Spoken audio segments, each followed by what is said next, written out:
Shalom ou bracha, mes chers amis. Nous voilà dans les deux halachot. Les halachot est déjà du mois d'Elul. Vous savez que le mois d'Elul est le dernier mois de l'année.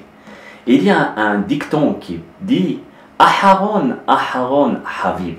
Le dernier, il est toujours le plus important. On nomme, vous savez, quand nous avons des invités, on nomme les premiers, puis le dernier, c'est celui qu'on retient. Pareil avec le mois de Elul.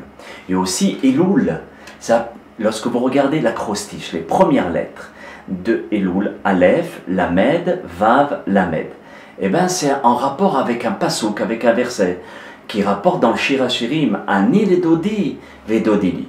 Moi je suis pour mon bien-aimé qui est Dieu, et mon bien-aimé est pour moi. Lorsque vous remarquez ce pasouk, ce verset, l'acrostiche de Ani, ça commence par un Aleph, ledodi c'est un Lamed, vedodi c'est un Vav, Li, c'est un lamed. On retrouve le mot Elul. Mais en plus, lorsque vous remarquerez que Ani, ça se termine par un Yud, Ledodi, ça se termine par un Yud, Ani Ledodi, Vedodi, un Yud, Li, un Yud. C'est 4 fois Yud, c'est 4 fois 10, ça nous fait les 40 jours que Moshe Rabbeinu a prié pour le Ham Israël. Donc, exactement ce qu'on avait expliqué la semaine dernière. Donc, nous avons rapporté que c'est très bien de lire les Selichot pour le mois de Elul. Mais il ne faut pas oublier que les Selichot ne passent pas avant les 3 prières journalières, qui sont la prière du soir, la prière de Arvit, la prière du matin, Shahrit, et la prière du Minha.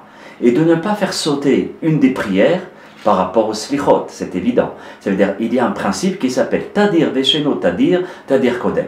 Celui qui est régulier et celui qui n'est pas régulier, c'est celui qui est régulier qui passe avant.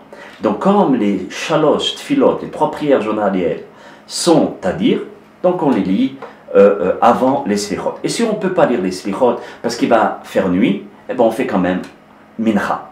Maintenant, un tout petit dicton, un aphorisme sur les Tehillim. Dieu nous dit, David HaMelech, il nous dit que Dieu nous adresse la parole. Et il nous dit, Hashlech el Hashem, lâche ton fardeau vers Akadosh Baruch Hu. Et Hashem s'en occupera et il t'aimera encore plus. Amen. Bracha ve'atzlacha et à demain.